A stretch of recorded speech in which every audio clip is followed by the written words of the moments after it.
नमस्कार साथियों, स्वागत है आप सभी का आपके अपने YouTube channel Kedarnath classes Uttarakhand में। तो देखिएगा, रात के 10 बज चुके हैं। 10 बजे रोजाना आप लोगों के लिए मैं लेकर आता हूं उत्तराखंड खजाना क्लास।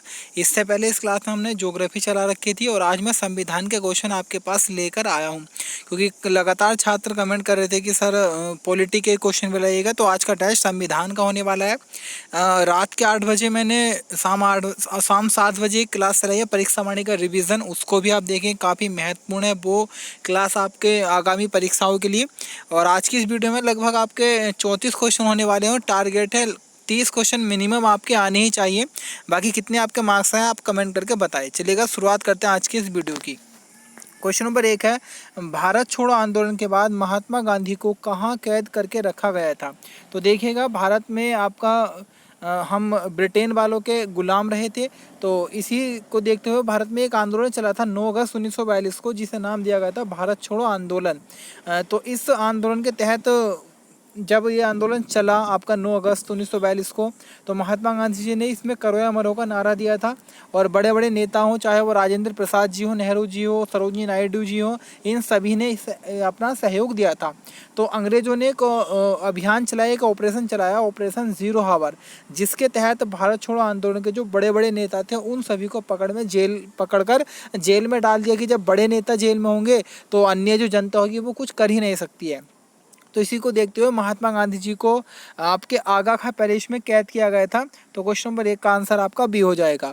अगर मैं बात करूं आगा खां पैलेस के, तो आपने एक जेल का नाम सुना होगा, यरबदा जेल। यरबदा जेल आपके महाराष्ट्र के पुणे में स्थित है और इस यरबदा जेल में ही आपका आगा खां पैलेस है। आगा खां पैलेस में आपका गांधी जी को भी कैद किया था, गांधी जी की पत्नी कस्तूरबा गांधी जी को भी कैद किया था। साथ ही साथ भारत कोकिला कहे जाने वाली सरोजनी नायडू को भी आगा खां पैलेस में कैद किया था। बाकी राजेंद्र प्रसाद जी से क्वेश्चन बना है तो उन्हें पटना जेल में कैद करके रखा गया था। क्वेश्चन नंबर 2 है, सर्वप्रथम लोक अदालतों का आयोजन किस राज्य में किया गया। तो अगर मैं भारत की बात कर लूँ तो सबसे पहले लोक अदालतों का आयोजन हमारे केरल राज्य में किया गया था। तो क्वेश्चन नंबर 2 का आंसर हमारा बी है। बाकी केरल की मैं बात करूँ तो सर्वाधिक पुरुष साक्षरता, सर्वाधिक महिला साक्षरता केरल में ही है। ओवरऑल साक्षरता भी केरल में, अभी हाल ही में केरल में चुनाव हुए थे और मुख्यमंत्री यहाँ के पी बिजन को बनाया गया। बाकी केरल की राजधानी तिरुवनंतपुरम है। सर्वाधिक रबड़ केरल में होती है। अगर मैं बात करूँ तो मूक घाटी या शांत घाटी या साइलेंट वैली आपके केरल में ही स्थित है। अगर मैं बात करूँ तो मसालों का बागान या spice garden of India Kerala को ही कहा जाता है। उसके बाद में बात कर लूँ तो सर्वाधिक समुद्री उत्पादन भी आपके केरल में ही होते हैं। क्वेश्चन नंबर 3 है, राष्ट्रपति को अध्यादेश जारी करने की शक्ति किस अनुच्छेद में दी गई है। तो देखिएगा, सबसे पहले हम बात कर लेंगे कि राष्ट्रपति का अध्यादेश होता क्या है। ऐसा समझिएगा, भारत में जो भी हमारा कानून है, अगर कोई कानून पास होना है, पारित होना है या कोई भी नियम है उसे हमें कानून बना देना है, तो उसको आपके 3 चरणों से गुजरना पड़ता है। सबसे पहले आपका लोकसभा राज्यसभा, 2 हमारे सदन है, तो लोकसभा राज्यसभा इन दोनों में पास होना है। उसके बाद में राष्ट्रपति उस पर अपनी मुहर लगाता है, तब जगह कोई भी नियम आपका कानून बनता है। तो 3 चरणों में पास होता है। लेकिन अगर कभी ऐसी स्थिति आ जाए कि आपके लोकसभा और राज्यसभा दोनों ही सदन में ना हो या दोनों ही शस्त्र आपके ना चल रहे हो, तब ऐसी स्थिति में क्या होगा। तब ऐसी स्थिति में ऐसा समझिएगा कि आपका लोकसभा भी नहीं चल रहा है, राज्यसभा भी नहीं चल रहा है और ऐसी स्थिति आ गई कि कोई कानून बनाना पड़ेगा। मान लो कोई भारी आक्रमण हो गया हमारे देश पे, तो कानून बनाने की कोई ज़रूरत पड़ रही है। ऐसी है किसी भी कोई भी ऐसी स्थिति हो जब तुरंत कानून बनाने की ज़रूरत पड़ जाए और आपके सदन में लोकसभा और राज्यसभा में दोनों में से कोई ना हो या आपका एक भी हो, तब भी अगर आपका लोकसभा चल रहा है, राज्यसभा चल रहा है, दोनों में से अगर एक भी चल रहा है या दोनों नहीं चल रहे हैं, तो ऐसी स्थिति में हम अध्यादेश राष्ट्रपति का लेकर आते हैं। यह अध्यादेश क्या है, ऐसी स्थिति में आपके राष्ट्रपति जी कोई भी कानून बना सकते हैं और वह कानून मान्य होगा। जैसे कि आपका संसद से पारित हुआ कानून मान्य होता है, उसी प्रकार से राष्ट्रपति जी द्वारा बनाया गया अध्यादेश मान्य होगा। अब क्वेश्चन बनता है कि चलिएगा, अभी तो सदन में लोकसभा राज्यसभा नहीं थे, जब सदन में लोकसभा राज्यसभा आएंगे तब भी ये कानून बना रहेगा। जी हाँ, लेकिन 6 सप्ताह के अंदर इस कानून को दोनों सदनों में लोकसभा राज्यसभा में पास कराना आवश्यक है। अगर पास नहीं हुआ तो राष्ट्रपति जी द्वारा बनाया गया अध्यादेश एक प्रकार से कानून समाप्त हो जाएगा। क्वेश्चन नंबर 4 है, प्रथम लोकसभा चुनाव में कितने दलों को राष्ट्रीय दल की मान्यता मिली थी? तो प्रथम लोकसभा चुनाव में आपके 14 दलों को राष्ट्रीय दल की मान्यता मिली थी। तो क्वेश्चन नंबर 4 का आंसर हमारा बी हो जाएगा। क्वेश्चन नंबर 5 की तरफ बढ़ते हैं। राष्ट्रपति पर महाभियोग संसद के किस सदन द्वारा लगाया जाता है? तो राष्ट्रपति पर महाभियोग किसी भी सदन में लगा सकते हैं, चाहे वो राज्यसभा हो या आपके लोकसभा हो। राज्यसभा लोकसभा दोनों ही संसद के सदनों में महाभियोग की प्रक्रिया ला सकते हैं। अब हम चलिएगा थोड़ी में चर्चा करते हैं इस पर विस्तार से। पहले हम बात करें महाभियोग होता क्या है। देखिएगा, हमारे संविधान में राष्ट्रपति को हटाने की एक प्रक्रिया है जिसे हम महाभियोग कहते हैं। महाभियोग क्या है? महाभियोग एक प्रकार से राष्ट्रपति को हटाने की प्रक्रिया है। कैसे लगती है?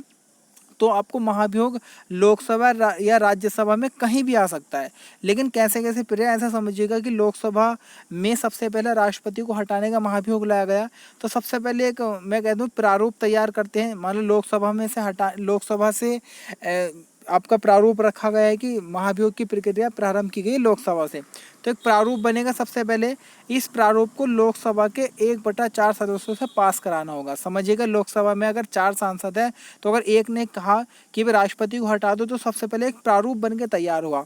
उसके बाद में अगर मैं बात करूँ तो राष्ट्रपति जी को सूचित कर दिया जाएगा कि आपको हटाया जाएगा, आपके ऊपर महाभियोग लाया जाएगा, आप कोई भी अपना प्रक्रिया कीजिए जो आपको करनी हो। उसके बाद में फिर से एक विधेयक तैयार होता है और इस विधेयक पर 2/3 मत, 2/3 बोलते हैं विशेष मत को। 2/3 कैसा मत होता है? विशेष बहुमत। तो इस जो आपका प्रारूप बन के तैयार हुआ है, या मैं कह दूँ विधेयक आपका बना है, इस पर 2/3 की वोटिंग होगी। ऐसा समझिएगा कि लोकसभा में आपके 30 सांसद हैं, तो 30 में से अगर 20 ने कह दिया कि राष्ट्रपति को हटाओ, तो ये आपका पास हो जाएगा। यहाँ से पास होने के बाद में ये आपका राज्यसभा में जाएगा। राज्यसभा में भी इसे विशेष बहुमत यानी कि 2/3 से पास कराना होगा। और अगर यहाँ भी ये पास हो जाता है तो राष्ट्रपति को उसके पद से उसी दिन हटा दिया जाएगा। ये एक प्रकार से राष्ट्रपति को हटाने की महाभियोग की प्रक्रिया है। क्वेश्चन मैंने कहाँ आता है? तो लोकसभा में भी आ सकता है, राज्यसभा में भी आ सकता है, लेकिन दोनों सदनों में 2/3 जिसे हम विशेष बहुमत कहते हैं, इससे पास कराना होगा, तभी राष्ट्रपति को उसके पद से हटा सकते हैं। एक क्वेश्चन बनता है, राष्ट्रपति पर महाभियोग चलाने से कितने दिन पहले उसे सूचित किया जाता है?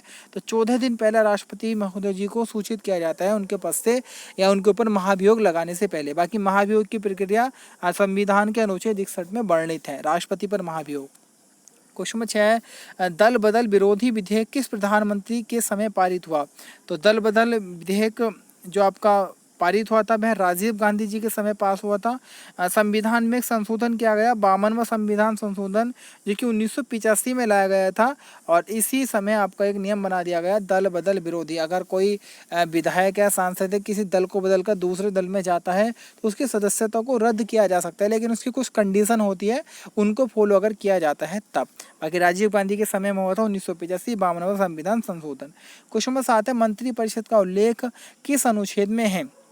तो मंत्रिपरिषद का उल्लेख संविधान के अनुच्छेद 75 में वर्णित है, 75 में। तो क्वेश्चन नंबर 7 का आंसर हमारा बी हो जाएगा। क्वेश्चन नंबर 8 है, जलियांवाला बाग हत्याकांड के समय कांग्रेस के अध्यक्ष कौन थे? तो जलियांवाला बाग हत्याकांड अगर हम बात करें 13 अप्रैल 1919 को जनरल डायर की एक क्रूरता भरी एक कार्य था, जिससे अनेक हमारे व्यक्ति शहीद हुए थे। भारत के अनेक व्यक्तियों ने या छोटे बच्चों ने, महिलाओं ने कुर्बानियाँ दी थी, उसमें शहीद हो गए थे ना। तो ये जो इस समय जो अध्यक्ष थे कांग्रेस के, मदन मोहन मालवीय जी थे। तो क्वेश्चन नंबर 8 का आंसर हमारा बी हो जाएगा। बाकी जलियांवाला बाग हत्याकांड 13 अप्रैल 1919 को जलियांवाला एक प्रकार से जलियांवाला क्षेत्र बाग है अमृतसर में, उस बाग में ये घटना घटी थी और ये बाग स्वर्ण मंदिर के निकट ही स्थित है। क्वेश्चन नंबर 9 है, स्वर्ण सिंह समिति का संबंध किससे है? तो देखिएगा, स्वर्ण सिंह समिति की अगर हम बात करें, इसका संबंध है आपके मौलिक कर्तव्यों से। तो क्वेश्चन नंबर 9 का आंसर हमारा ये हो जाएगा। अगर मैं बात थोड़ी सी चर्चा कर लेते हैं, बड़ा इंपॉर्टेंट टॉपिक है।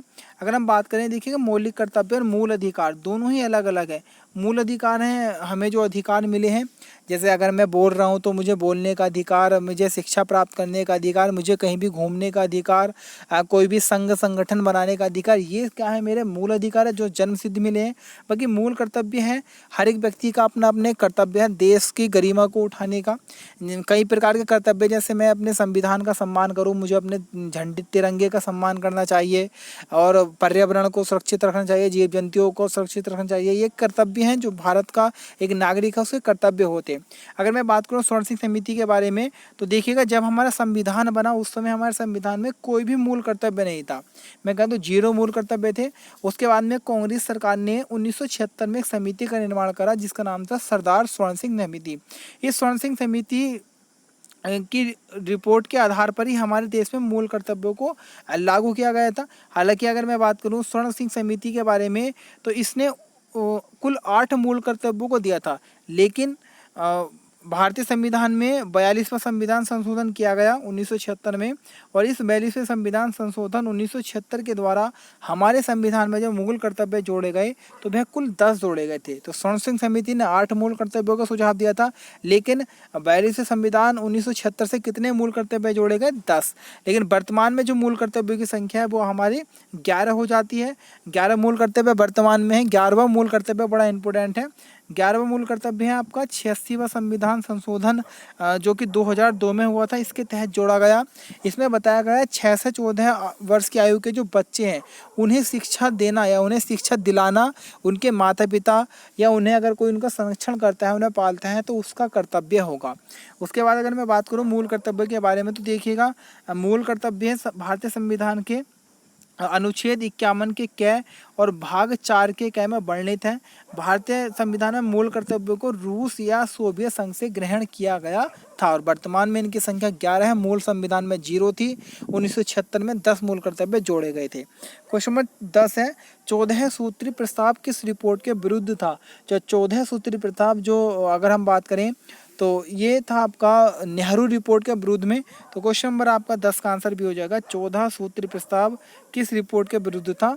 तो नेहरू रिपोर्ट के विरुद्ध में था। क्वेश्चन नंबर 11 है गीता रहस्य नामक पुस्तक के रचनाकार है। तो गीता रहस्य पुस्तक के जो रचनाकार है वो बाल गंगाधर तिलक जी हैं। तो क्वेश्चन नंबर 11 का आंसर हमारा डी हो जाता है बाल गंगाधर तिलक जी। उसके बाद अगर क्वेश्चन नंबर हम बात करें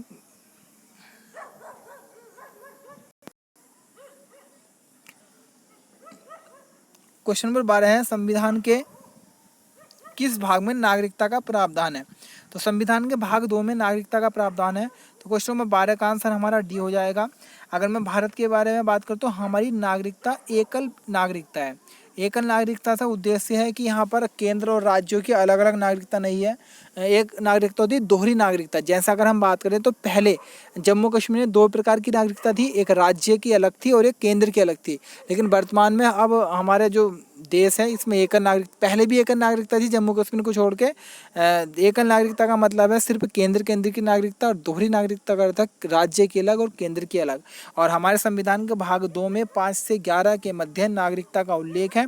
और हमारी नागरिकता जो एकल नागरिकता है ये आपका ब्रिटेन से ग्रहण की गई है और भारत में 5 प्रकार से नागरिकता हम प्राप्त कर सकते हैं। क्वेश्चन नंबर 13 है अस्पृश्यता का अंत है, यानी कि अस्पृश्यता या छुआछूत हम बोल देंगे। कहीं ऐसे आपको देखने को मिलता है कि जो व्यक्ति हैं उनके साथ छुआछूत होती है आपके भाषाई आधार पे या उनके जातिगत आधार पे। तो उसी छुआछूत का अंत करने के लिए, अस्पृश्यता का अंत करने के लिए संविधान में अनुच्छेद 17 को शामिल किया गया है। अगर ऐसा कोई करता है तो उसके ऊपर दंडनीय कार्रवाई की जा सकती है। और क्वेश्चन बनता है कि अस्पृश्यता के संबंध में संसद जो कानून बनाता है किस अनुच्छेद के तहत बना सकता है? अनुच्छेद 35 के तहत। क्वेश्चन नंबर 14 है संविधान संशोधन का वर्णन किस अनुच्छेद में दिया गया है? तो देखिएगा जाहिर सी बात है अगर कोई भी चीज़ बनी हो तो उसमें संशोधन की ज़रूरत होती है कि चाहे उसे कितने अच्छा बना लो, संशोधन की ज़रूरत पड़ती है। इसलिए हमारे देश में भी संविधान संशोधन का वर्णन है संविधान में। तो अनुच्छेद 368 में बताया गया है कि संविधान में संशोधन कर सकते हैं। और ये 368 की जो प्रक्रिया है, या मैं कह दूँ संविधान संशोधन की प्रक्रिया हमारे देश में ग्रहण की गई है साउथ अफ्रीका से। क्वेश्चन नंबर 15 है संघ एवं राज्य क्षेत्र का वर्णन किस अनुच्छेद में है? तो संघ एवं राज्य क्षेत्र का वर्णन अनुच्छेद 1 में स्थित है। तो क्वेश्चन नंबर 15 का आंसर हमारा बी हो जाएगा। और अगर हम बात करें the union of state, Bharat राज्यों का संघ है आपका इसके अनुसार। तो क्वेश्चन नंबर 15 का आंसर हमारा बी हो जाएगा अनुच्छेद 1 में। क्वेश्चन नंबर 16 मूल कर्तव्यों का वर्णन संविधान के किस भाग में? तो मैं आपको ये बता ही चुका हूँ, भाग 4 के क में स्थित है आपका मूल कर्तव्यों का वर्णन। क्वेश्चन नंबर 17 है वित्त आयोग का गठन किस अनुच्छेद के तहत किया जाता है? तो वित्त आयोग का गठन अनुच्छेद 280 के तहत किया जाता है। क्वेश्चन नंबर 17 का आंसर हमारा सी हो जाएगा। बाकी कितने वर्षों के लिए होता है? 5 वर्षों के लिए होता है। और कौन करते हैं इसे? राष्ट्रपति महोदय। और वर्तमान में आपका 15वां वित्त आयोग चल रहा है और वर्तमान में वित्त आयोग के अध्यक्ष हमारे NK सिंह या नंद किशोर सिंह जी हैं। क्वेश्चन नंबर 18 मौलिक अधिकारों का वर्णन किस भाग में है? तो मौलिक अधिकारों का वर्णन जो है वो भाग हमारे 3 में स्थित है। देखिएगा, मौलिक अधिकार के थोड़े बारे में चर्चा करते हैं। मौलिक अधिकारों का सबसे पहले उदय 1215 ईस्वी में आपके ब्रिटेन में हुआ था। 1215 ब्रिटेन में हुआ था। ब्रिटेन के महाराज ने वहाँ के जो मजदूर थे उन्हें कुछ अधिकार दिए थे और उन अधिकारों को कहा था मैग्ना कार्टा। उन अधिकारों को क्या कहा था? Magna carta. और यही मैग्ना कार्टा हमारे संविधान में मूल अधिकारों के नाम से जाने जाते हैं। लेकिन अगर क्वेश्चन ये बने कि भारतीय संविधान में मूल अधिकारों को कहाँ से लिया गया? अमेरिका से। लेकिन सबसे पहले मूल अधिकारों का उदय कहाँ पर होता? ब्रिटेन में। क्योंकि ब्रिटेन में लिखित संविधान नहीं है तो वहाँ से हमने इसे ग्रहण नहीं किया है। हमने इसे जो मेनली ग्रहण किया है वो आपका अमेरिका से ग्रहण किया है, क्योंकि सबसे पहला देश अमेरिका ही था जिसने मूल अधिकारों को अपने संविधान में लागू किया था। बाकी मौलिक अधिकार भारतीय संविधान में भाग 3 में है, अनुच्छेद 12 से 35 में है। और वर्तमान में कुल मूल अधिकारों की संख्या 6 है। पहले 7 थी। 44वें संविधान संशोधन 1978 से संपत्ति का जो मौलिक अधिकार था उसे हटा के एक विधिक अधिकार बना दिया गया। अब क्यों हटाया गया इसकी भी हम चर्चा करते हैं। देखिएगा, सभी को पता है मूल अधिकार को हम हटा नहीं सकते, मतलब मूल अधिकार को हम छीन नहीं सकते। छीनेंगे कब? एक कोई आपातकाल की स्थिति आ जाए तभी हम उसको छीन सकते हैं। अब देखिए, संपत्ति का अधिकार अगर हम बात करें, जैसे समझो कि सरकार को एक निर्माण करना है, बड़ा हाईवे बनाना है और इस एरिया में गंगाराम की ज़मीन आ रही है। अब उसका तो मूल अधिकार है कि संपत्ति उसकी है और हम यहाँ पर सड़क का निर्माण कैसे करें? तो ऐसी स्थिति उत्पन्न हो जाती, तो क्या करेंगे? तो इस कारण इस संपत्ति के अधिकार को यहाँ से हटा दिया गया। वर्तमान में कानूनी अधिकार है तो हम इसको कानूनी अधिकार को हम हटा सकते हैं। बाकी मौलिक अधिकार ये नहीं है। मौलिक अधिकार को रद्द तभी किया जाता है जब आपातकाल की स्थिति हो या संविधान संशोधन करे, संविधान से उसे हटाया जाएगा। तो इस वजह से अब एक व्यक्ति की ज़मीन थी, कहाँ कहाँ तक इतना कुछ करते, तो इस वजह से इसे हटाकर कानूनी अधिकार बना दिया गया है। अब अगर किसी की ज़मीन आएगी तो हम उसको मुआवजा दे के उस ज़मीन को सरकार अपने अंडर में कर सकती है। तो मौलिक अधिकारों का वर्णन भाग 3 में है। क्वेश्चन नंबर 19 है, भारतीय संविधान को कब अंगीकृत किया गया? देखिएगा, अंगीकृत और पूर्णतः लागू करने में बहुत बड़ा अंतर है। अगर संविधान आता पूर्णतः लागू कब हुआ था?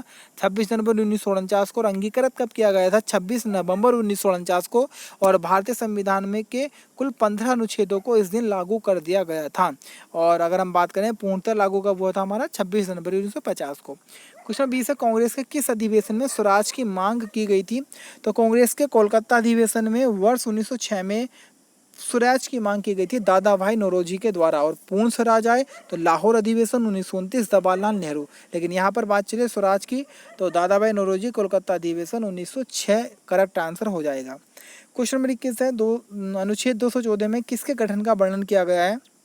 तो अनुच्छेद 214 में उच्च न्यायालय यानी कि हाई कोर्ट के गठन का वर्णन किया गया है। तो क्वेश्चन नंबर 21 का आंसर हमारा बी हो जाएगा। बाकी अगर मैं बात कर लूँ वर्तमान में कितने उच्च न्यायालय हैं, तो भारत में 25 उच्च न्यायालय हैं। अगर मैं 214 का थोड़ा सा उल्टा कर दूँ, अगर मैं इसे 1 यहाँ पर ले आऊँ और 2 यहाँ पर 4 यहाँ पर कर दूँ 124, तो अनुच्छेद 124 में आपका सर्वोच्च न्यायालय या सुप्रीम कोर्ट या उच्चतम न्यायालय का वर्णन आपको देखने को मिलेगा। क्वेश्चन नंबर 22 है, भारत की संसद के दो सत्रों के बीच का अधिकतम अंतराल होता है कितना? तो देखिएगा, अगर मैं बात करूँ सत्र यानी कि बैठक, अब ऐसा समझिएगा जो भारत हमारी ऐसे लोकसभा है तो लोकसभा में कम से कम एक वर्ष में 2 बैठक होनी अनिवार्य है। इसके अगर हम कहें तो 6 माह का अंतर नहीं होना चाहिए। यानी ऐसा समझिएगा कि पहली बैठक जनवरी में हुई तो अगली बैठक नवंबर में हो रही है, ऐसा कुछ नहीं होगा। 6 माह का अंतर होना चाहिए अधिकतम, इससे अधिक ना हो। तो हम ये भी कह सकते हैं कि कम से कम एक वर्ष में संसद में कितनी बैठक होनी आवश्यक है? 2 बैठक। तो मैं कह दूँ भारत की संसद के 2 सत्रों के बीच का अधिकतम अंतराल कितना होता है? 6 माह का। क्वेश्चन नंबर 23 है, राष्ट्रपति अपना इस्तीफा किसे सौंपता है? तो देखिएगा, राष्ट्रपति जी भारतीय संविधान में राष्ट्रपति को हटाने की प्रक्रिया भी है और वो खुद भी हट सकते हैं, अपना त्यागपत्र दे सकते हैं। तो ये अपना त्यागपत्र उपराष्ट्रपति जी को देते हैं और अगर उपराष्ट्रपति जी को त्यागपत्र देना हो तो ये राष्ट्रपति जी को देते हैं। क्वेश्चन नंबर 24 है, लोकसभा अध्यक्ष का कार्यकाल कितना होता है? तो लोकसभा अध्यक्ष जी का कार्यकाल 5 वर्ष का होता है। तो क्वेश्चन नंबर 24 का आंसर हमारा डी हो जाएगा। क्वेश्चन नंबर 25 है, भारत की पहली महिला राज्यपाल कौन थी? तो भारत की पहली महिला राज्यपाल जी सरोजिनी नायडू जी थी, जो कि उत्तर प्रदेश की राज्यपाल बनी थी सबसे पहले। और अगर मैं बात करूँ सरोजिनी नायडू जी को जिन्हें भारत कोकिला कहा जाता है। अगर मैं बात करूँ कि भारत की पहली आपकी महिला मुख्यमंत्री सुचेता कृपलानी जी। अगर मैं बात कर लूँ कि भारत की प्रथम कोई मंत्री महिला कौन बनी थी, तो राजकुमारी अमृता कौर जी पहली महिला मंत्री बनने वाली महिला थी। क्वेश्चन नंबर 26 है, राज्य स्तर पर कोई विधेयक धन विधेयक है या नहीं, इसका निर्णय कौन लेता है? तो इसका निर्णय आपके लेंगे विधानसभा अध्यक्ष। कई बार हम यहाँ पे घूम जाते हैं, देखिएगा यहाँ पर बोले राज्य स्तर पर, अगर यहाँ पर होता केंद्रीय स्तर पर या अगर हम बात करें लोकसभा के स्तर पर आता, लेकिन यहाँ पर राज्य स्तर पर कोई विधेयक धन विधेयक है या नहीं, इसका निर्णय कौन लेंगे? आपके विधानसभा अध्यक्ष जी। तो क्वेश्चन नंबर 26 का आंसर डी हो जाएगा। क्वेश्चन नंबर 27 है, राज्य मंत्रिमंडल सामूहिक रूप से किसके प्रति उत्तरदायी होता है? तो सामूहिक रूप से ये हमारे उत्तरदायी होगा विधानसभा के। तो क्वेश्चन नंबर 27 का आंसर हमारा बी हो जाता है।